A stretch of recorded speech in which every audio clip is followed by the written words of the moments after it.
All right, please introduce yourself, state your name and DOC number for the record. Johnnie Meredith 584458. Hi, Mr. Meredith. My name is Brendan Kelsey. Along with me, it's Mr. Freeman and Mr. Marabella will be your panel. Explain the process to you, read some information to the record, have a parole interview, ask you some questions. You can respond at the end. You can make a statement. We'll take a vote. You understand the process? Yes, sir. And we have Charles Meredith and Johnnie Meredith. They'll make a statement at the appropriate time. Johnnie Meredith, DOC number 584458. You are a second class offender. Parole eligibility date 11/21/2023. Good time 10/23/2025. Full term 8/17/2048. You have a 34-year sentence.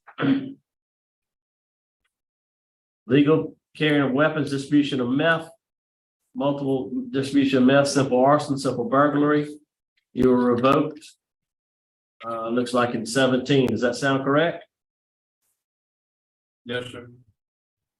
All right, Mr. Meredith, how old are you? 69. I'll be 70 in November.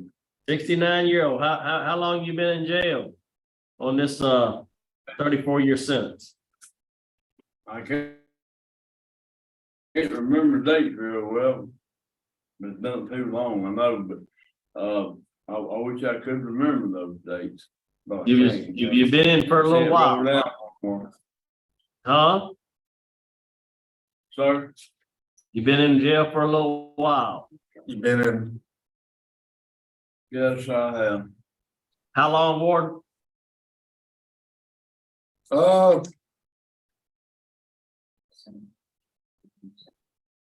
know, I tried to look at it.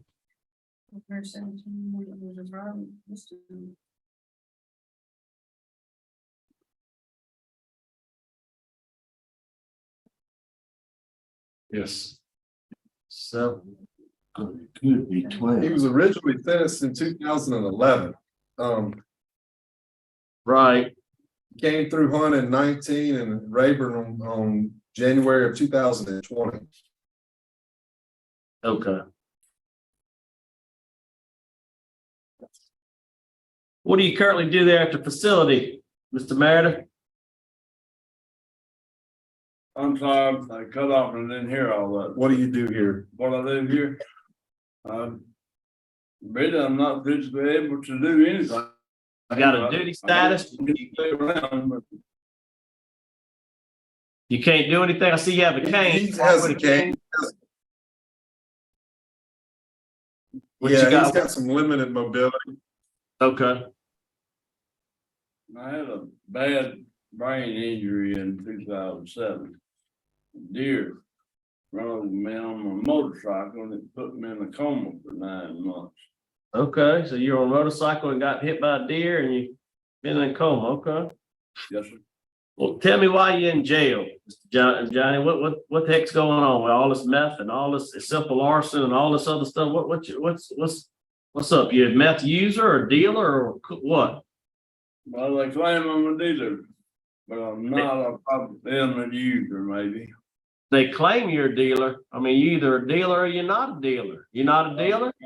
Might as well be a dealer then, if I got it one way or the other. Right?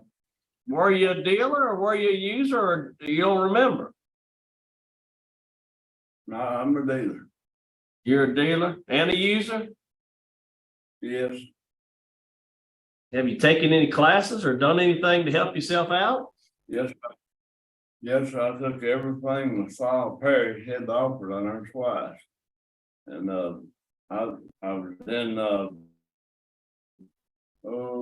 plain dealing at one point where I took everything they had. I took a lot of classes on this stuff.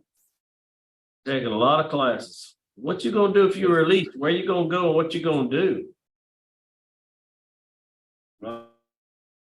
I'm gonna go back to my little hometown, and there's a lady there that's an old friend of ours, a family friend. She said I could stay with her, so I can get everything lined back up. And I want to build me a new house. How you gonna build you a new house? Well, I don't have one anymore. Well, I got locked up that left. Okay, you have some income, or how you gonna build houses? Expensive nowadays. Yes, I know. But I ain't gonna build a big house, but I'm on social security disability. That Okay. motorcycle wreck left me disabled, so Okay. Have you had any disciplinary write-ups? no, sir, I don't have any. Looks like, One rule in 2020. yeah, looks like you had one back in 2020. Have you ever taken any long-term drug treatment or anything to help yourself out? I mean, obviously you 69 and in jail. You don't see a whole lot of 69-year-olds in jail. Obviously, you got a significant drug problem. Have you I've taken all the stuff out. Yeah, all your classes, you told me before, but I'm just talking about any type of treatment. Have you had any type of treatment, any going anywhere, had any type of treatment for yourself? He's had a AA and NA here. Yeah, he's here at Rayburn. He's had pre-release 100 hours. Finished it in 2021, 22, and AA and NA in 23. All right. This says, looks like he's got a pending disease, referral to the infectious disease department. Where you got, what other medical conditions he has, Warden? He's got some cardiac issues that he's on medication, limited mobility. He's on Elville by site. Mostly the medications that he takes are blood pressure and cholesterol related. Got it. No strokes? No strokes. No documented.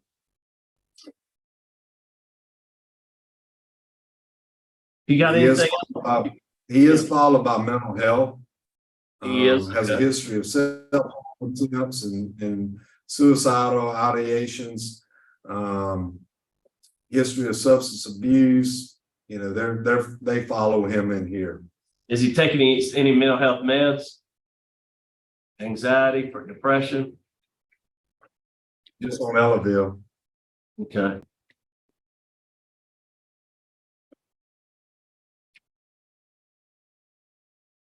All right.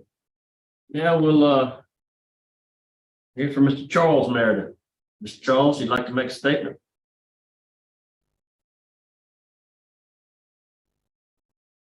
You're on mute. You're on mute. Can't hear you.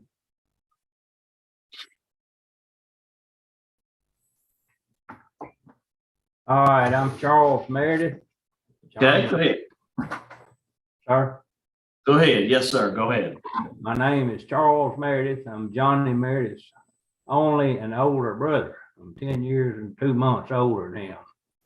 Been knowing him all of his life.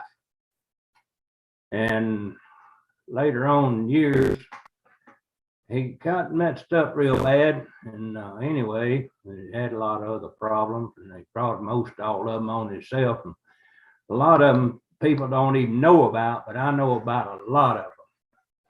And anyway, $30,000 of it I know about, but that was my fault. That was my brother, and I was helping him. I wasn't trying to help him, I was helping him. And then whenever it got about $30,000, he was in the logging business. And I let him have 10,000 to make payroll one time. Then I was buying stuff, equipment, parts, and put them on my credit card. And it run up about $30,000 for all of it. And that wasn't nobody's fault but mine, but I helped my brother. Anyway, then he turned on me like a rattlesnake, threatened my life, called me and left a message on my answering machine that he's gonna put me in a body bag. He went to a relative of mine, told him he's gonna put me in a body bag. And I was at that relative's house at the time, and it's about 20-something miles from my house. So I started home. There was a tree across the road, so I went a different route and got home without getting put in a body bag. And this went on for about 2 years. And he'd come by my house at night with the lights off, stop out beside my house. And I didn't get much sleep at night for about 2 years. And he done a little bit of everything he could do to just about everybody around there. Harm them in a lot of ways. Of course, he had access to a lot of stuff. Anyway, he had a home, a nice home, and a wife and a baby.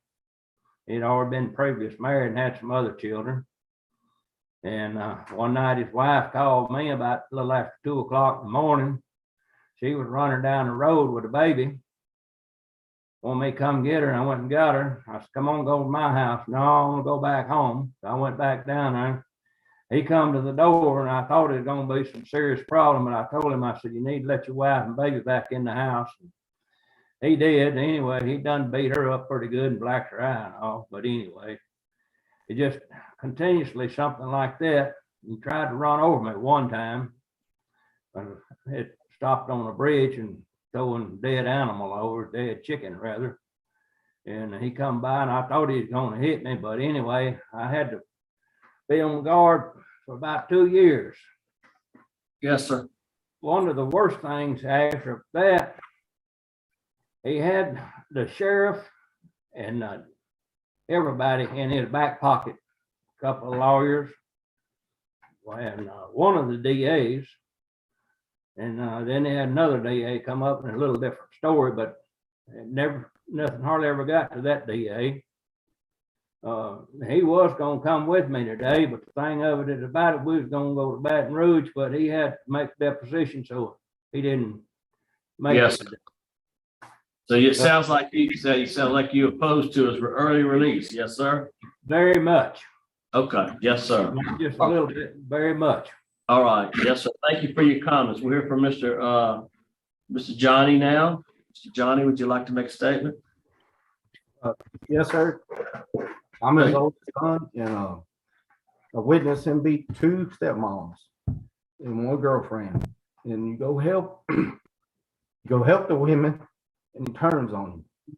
You're trying to do the right thing, he turns on you. He's vindictive, he's a con artist, and he's a drug dealer, and he wants to live a high lifestyle that he was used to living. And he's just going to get out and do the same thing over and over. I don't know what else to say. All right. Yes, sir. Thank you. Thank you so much for your comment. All right. Mr. Meredith, would you like to make a statement on your behalf? Well, the big thing, when I first see these people on the screen there, I thought that ain't even them.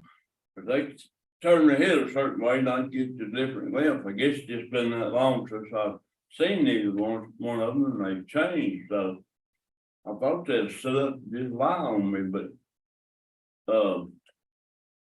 that was them. It just took me a while to put the pictures together. All right. You got anything else to say? Nope. All right, good. Sounds good. All right. I'll go ahead and vote. Look, Mr. Meredith, sound like you still need a little bit of work. You got victim opposition, law enforcement opposition. You need some more programs. I don't think you're quite there today for me. So my vote is to deny you parole. Continue to work hard. Mr. Marabella. My vote would be the same for the same reasons. Mr. Freeman. I agree.